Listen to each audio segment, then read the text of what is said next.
പൊന്നലകൾ ഞൊരിഞ്ഞൊടുത്ത് പോകാനൊരുങ്ങുകയാണല്ലോ. മലയാറ്റൂർ പള്ളിയിൽ പെരുന്നാള് കൂടണം, ശിവരാത്രി കാണണം നീ.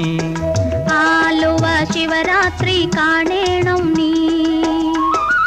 മലയാറ്റൂർ പള്ളിയിൽ പെരുന്നാള് കൂടണം, ശിവരാത്രി കാണണം നീ. ആലുവ ശിവരാത്രി കാണണം നീ.